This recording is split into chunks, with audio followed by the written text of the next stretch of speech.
अब हम अध्ययन करेंगे 12वीं बायोलॉजी के अंतर्गत ह्यूमन हेल्थ एंड डिसीज़, मानव स्वास्थ्य एवं रोग। इसके अंतर्गत जो पार्ट सेकंड है, टेस्ट 2 है, उसका हम लोग जो ऑब्जेक्टिव वीडियो है उसका हम लोग यहाँ पर अध्ययन करेंगे। ठीक है, तो शुरू करते हैं। आज का पहला क्वेश्चन है, एस्केरिस का संक्रमण सामान्यतः होता है। एस्केरिस का संक्रमण सामान्यतः होता है सुअर के अधपके मांस से, सेट्सी फ्लाई से, मच्छर के काटने से, संक्रमित जल तथा सब्जियों से। आप लोग सुने होंगे ये एस्केरिस होते हैं, टीनियम सोलियम होते हैं, ये कृमि होते हैं। टीनियम सोलियम फीता कृमि है, मतलब प्लेटीहेल्मिन्थेस के अंतर्गत चपटी कृमि है। एस्केरिस निमेट हेल्मिन्थेस होते हैं, मतलब राउंड वार्म होते हैं, गोल कृमि होते हैं। ये जनरली तौर पर हमारे आहार नाल में ही, बड़ी आंत में ही पाए जाते हैं। ठीक है, लेकिन कई बार कहना चाहिए छोटी आंत में आ जाती है और वहाँ पर जो म्यूकोसा, सब म्यूकोसा है, वहाँ पर एंट्री कर जाते हैं, जिसके कारण एस्केरियासिस नामक रोग हो जाता है। टीनियम सोलिया से कहना चाहिए टीनियसिस रोग हो जाता है। ठीक है, जिसके कारण कहना चाहिए पेट में दर्द होता है। तो पेट में जो सामान्य दर्द होते हैं जनरली तौर पर कहना चाहिए कृमि के कारण होता है, और हम लोग अल्बेंडाजोल का कहना चाहिए सिरप या फिर टेबलेट लेते हैं और ये क्या हो जाते हैं, ठीक भी हो जाते हैं। तो आपको बताना है जो एस्केरिस का संक्रमण सामान्यतः किसके द्वारा होता है, तो ये संक्रमित जल तथा सब्जियों से। इसी कारण कहा जाता है आप जल पीते हैं तो शुद्ध जल लीजिए, साफ जल को लीजिए। सब्जी भी खाते हैं तो आप कहना चाहिए सब्जी को पहले अच्छे से गर्म पानी में या फिर कुनकुने जल में धो लीजिए, ताकि उसमें जो कृमि रहे वो क्या हो जाए, नष्ट हो जाए। कभी भी कहना चाहिए जल लेते हैं तो हल्के से कहना चाहिए कुनकुने जल का ही सेवन करना चाहिए। ठीक है, यदि हम लोग कुनकुने जल या फिर सब्जियों को पकाने से अच्छे से धो लेते हैं या फिर हल्का कहना चाहिए कुनकुने जल में धो लेते हैं तो एस्केरियासिस या फिर टीनियसिस रोग होने की संभावना कम होती है। क्लियर? हालांकि ये कहना चाहिए कोई बहुत बड़ी रोग ये नहीं है। आगे है फाइलेरियासिस, को हाथी पाँव भी कहते हैं। इसको आप लोग को मैं पिछले वीडियो में कई बार बताया हूँ। तो इसमें जो कहना चाहिए जिस व्यक्ति में होता है उनके जो पैर होते हैं हाथी के पैर के समान सूज जाते हैं, मतलब बड़े हो जाते हैं। तो उत्तर है यहाँ पर शरीर के भाग सूज जाते हैं। यहाँ पर शरीर के भाग मतलब पैर को व्यक्त कर रहा है, क्योंकि इधर के जो 3 ऑप्शन है वो सही नहीं है। ये हाथी के द्वारा होता है, गलत। ये एस्केरिस के द्वारा होता है, गलत। ये होता है उचेरेरिया ब्रेंकोफाटाई कृमि से, जबकि एस्केरिस दूसरा कृमि है। ये कहना चाहिए एंट अमीबा के द्वारा होती है। तीनों ऑप्शन गलत है। तो उत्तर क्या है यहाँ पर, ए। आगे क्वेश्चन है, हीमोजोइन एक विषैला पदार्थ है जो मलेरिया रोग में बनता है।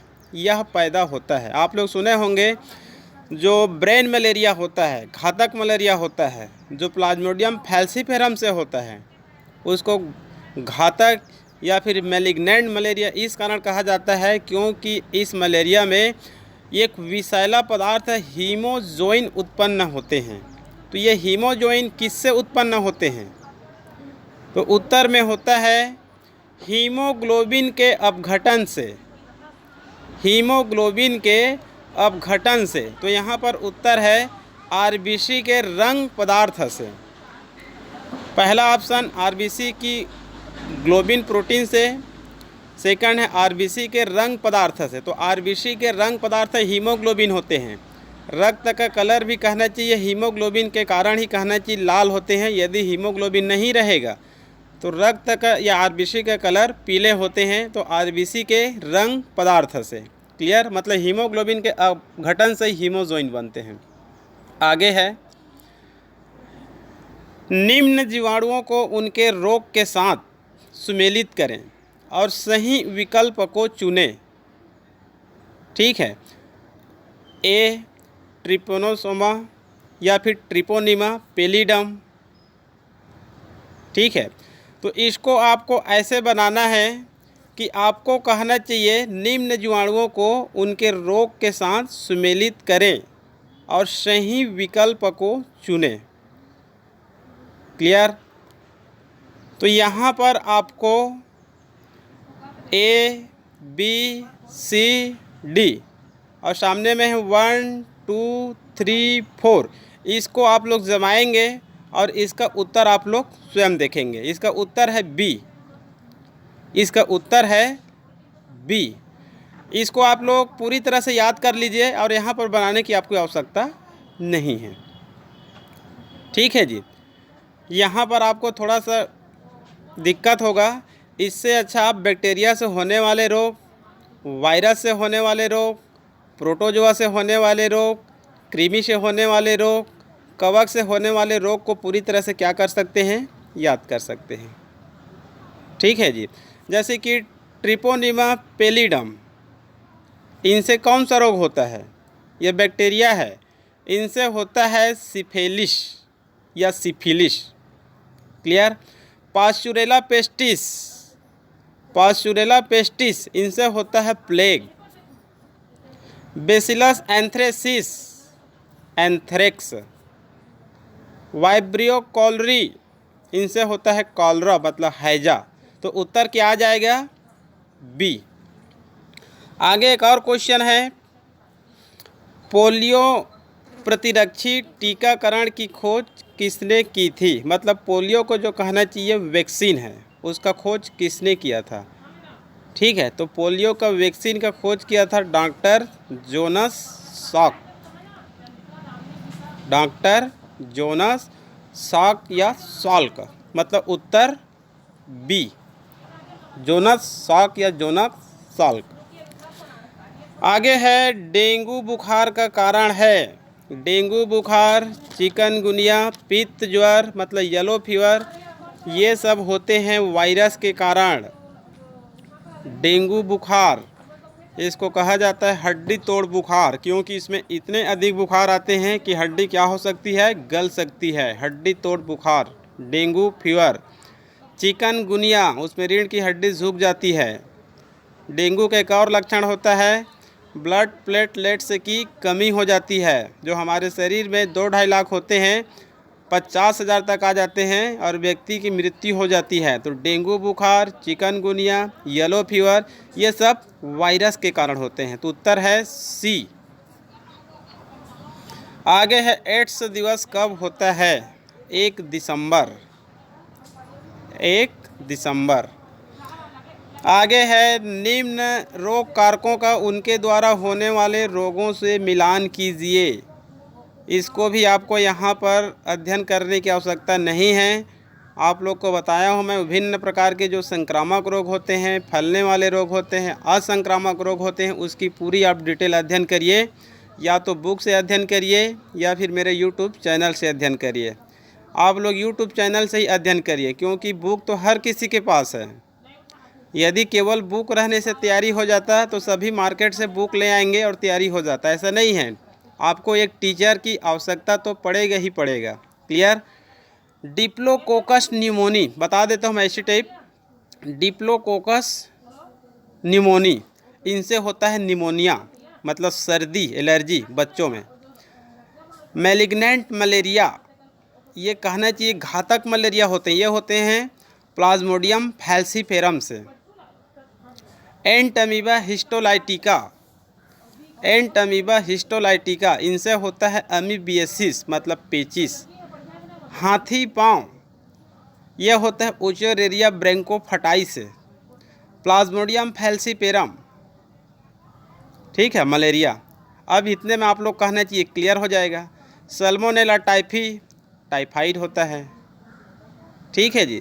तो यहाँ पर उत्तर है बी, उत्तर है यहाँ पर बी। ठीक है, यहाँ पर रटने की आपको आवश्यकता नहीं है, आप यूट्यूब चैनल को देखिए। आगे एक और रोग है इसी प्रकार का, निम्न रोगों एवं लक्षणों को सुमेलित कीजिए। यहाँ पर रोग है और उनके लक्षण है, रोगों के नाम लक्षण को आपको मिलाना है। क्लियर? तो जैसे कहना चाहिए पीलिया, पीलिया में क्या होता है? जो चौथे क्रमांक में दिख रहा है, रक्त में पीत वर्ण की वृद्धि, रक्त में बिलीरुबिन नामक पिगमेंट्स की क्या हो जाती है, वृद्धि हो जाती है पीलिया में। पूरे शरीर कहने चाहिए पीला पीला दिखाई देंगे। इसमें रक्त आरबीसी की मात्रा बहुत कम हो जाती है, क्योंकि आरबीसी कहना चाहिए अपघटन होकर पित्त वर्णक बना लेते हैं, बिलीरुबिन बना लेते हैं, पिगमेंट से है। तो कोई भी व्यक्ति जो पीलिया रोग से ग्रसित होते हैं, पीला दिखाई देते हैं, वो कॉमन नाम है। विज्ञान शब्द में इसका लक्षण होता है रक्त में पीत वर्णक बिलीरुबिन पिगमेंट्स की वृद्धि हो जाती है। नाक की एलर्जी ये होता है राइनोटिस। राइनोटिस कॉमन कोल्ड वायरस है, राइनोटिस, इनसे कहना चाहिए कॉमन कोल्ड होते रहते हैं, तो नाक की कहना चाहिए एलर्जी है। ठीक है जी, कॉमन कोल्ड में जैसे कि चालक क्रियाओं की हानि, चालक क्रियाओं की हानि, तो ये कहना चाहिए नर्वस सिस्टम से संबंधित होता है, स्टेनोसिस।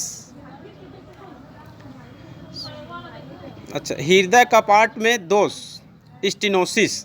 इसका उत्तर है 9 का सी, 9 का सी। यहाँ पर भी आप मिला सकते हैं, 9 का सी देखते हैं, ए का 4, ए का 4। तो याद रखिए पीलिया इनका क्या हो जाएगा, रक्त में पीत वर्णक की वृद्धि।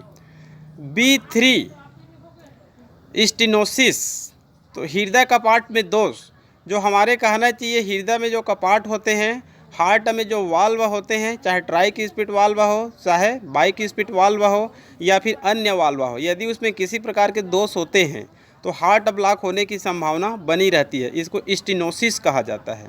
क्लियर। सी का 1, सी का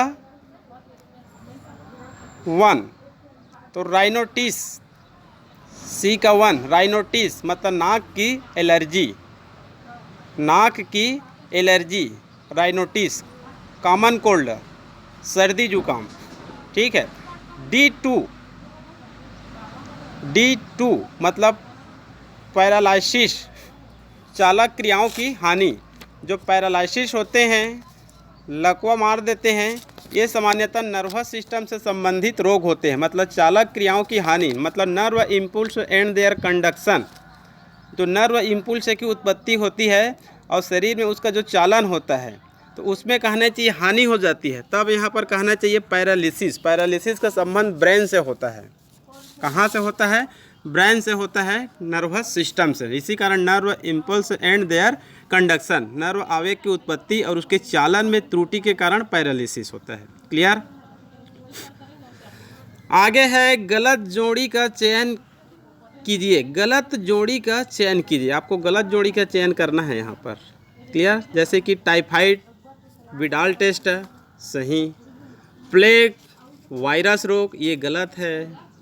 प्लेग रोग कहना चाहिए पास्चुरेला पेस्टिस नामक बैक्टीरिया से होती है और वो चूहों या फिर गिलहरी से फैलती है, तो ये गलत। सामान्य सर्दी जुकाम रीनो वायरस या राइनो वायरस, ये सही।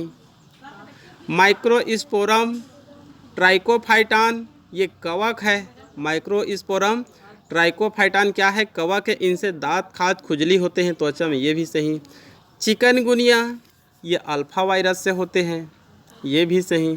तो उत्तर क्या है, बी प्लेग, गलत जोड़ी। आगे है मॉडर्न जीवाणु विज्ञान के जनक मतलब father of modern bacteriology, father of modern bacteriology, आधुनिक जीवाणु विज्ञान के जनक। तो आधुनिक जीवाणु विज्ञान के जनक कौन है, रॉबर्ट कोच। कौन है, रॉबर्ट कोच। यहीं पर एक और प्रश्न आते हैं, माइक्रोबायोलॉजी के जनक कौन है, सूक्ष्म जीव विज्ञान के। Father of microbiology, father of microbiology होते हैं लुई पास्चर। फ्रांस के एक प्रसिद्ध वैज्ञानिक है Louis Pasteur. Father of microbiology Louis Pasteur. Louis Pasteur नहीं कहना चाहिए, रेबीज का वैक्सीन का खोज किया था, रेबीज का वैक्सीन का खोज किया था। यहीं पर एक और क्वेश्चन बनते हैं एडवर्ड जेनर से। एडवर्ड जेनर कहना चाहिए father of immunology, father of immunology. जो कहना चाहिए जो रोग प्रतिरक्षा विज्ञान है, जिसमें एंटीजन एंटीबॉडी का अध्ययन करते हैं। आजकल ये विशेष रूप से कहना चाहिए कोरोना काल में शब्द चल रहा है, मतलब प्रत्येक व्यक्ति कहना चाहिए अपने शरीर के इम्यून सिस्टम को मजबूत करना है, रोग प्रतिरोधक क्षमता को क्या करना है, बढ़ाना है। तो इसके कहना चाहिए फादर कहलाते हैं father of immunology Edward Jenner, क्योंकि इन्होंने ही कहना चाहिए 1796 में चेचक के टीके का आविष्कार किया था। ये पहला वैक्सीन है पूरे विश्व का, इसी कारण इसको फादर ऑफ इम्यूनोलॉजी कहा जाता है। लुई पास्चर को father of microbiology, Robert Koch इनको कहा जाता है फादर ऑफ मॉडर्न बैक्टीरियोलॉजी।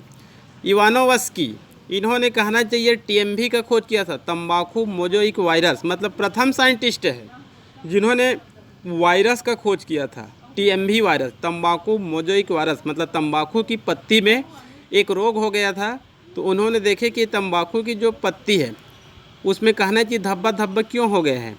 जब उनका कहना चाहिए रिसर्च किए तब पता चला उसमें क्या हो गया था, एक रोग हो गया था वायरस जनित, और वायरस का खोज किए थे इवानोवस्की ने। क्लियर। आगे है संक्रामक रोग का पहचान कीजिए। संक्रामक रोग का पहचान कीजिए। तो यहाँ पर आपको बताना है संक्रामक रोग मतलब फैलने वाले रोग। पहला देखते हैं टीबी, सही। कॉलरा, सही।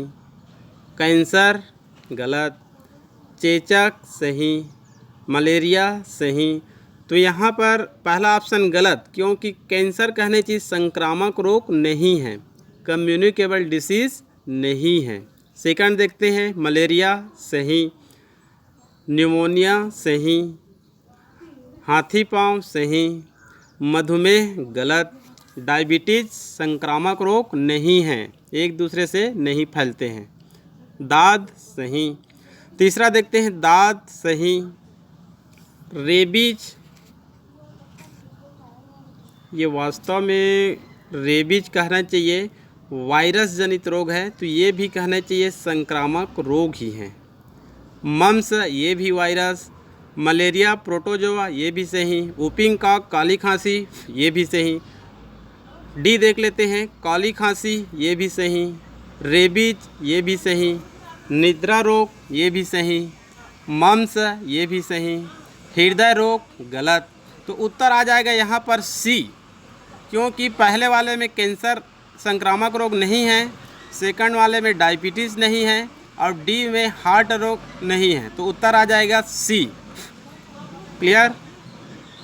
आगे है किस वैज्ञानिक ने सबसे पहले बताया कि मलेरिया प्लाज्मोडियम वाइवेक्स से होता है। हम सबको पता है अभी कि मलेरिया रोग किससे होता है, तो कोई भी अभी बता सकता है विज्ञान के स्टूडेंट प्लाज्मोडियम से होता है, ठीक है।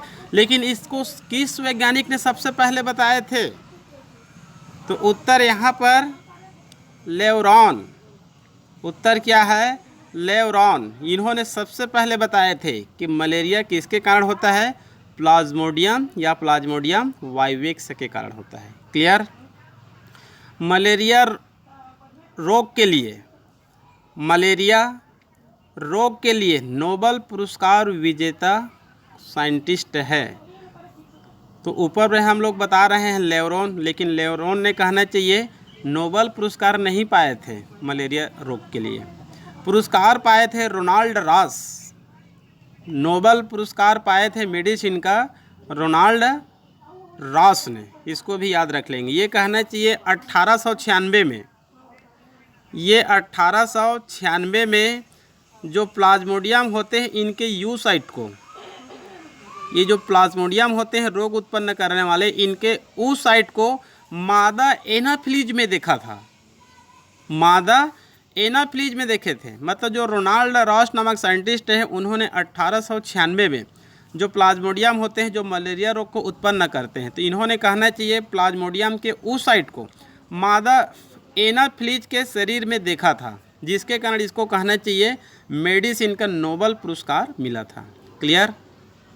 मलेरिया रोग में कौन सी ग्रंथि बड़ी हो जाती है, मलेरिया रोग में कौन सी ग्रंथि बड़ी हो जाती है, तो यहाँ पर लीवर भी एक ग्रंथि है, पेनक्रियाज भी ग्रंथि है, थाइमस ग्रंथि भी ग्रंथि है, स्प्लीन भी एक प्रकार से ग्रंथि ही है।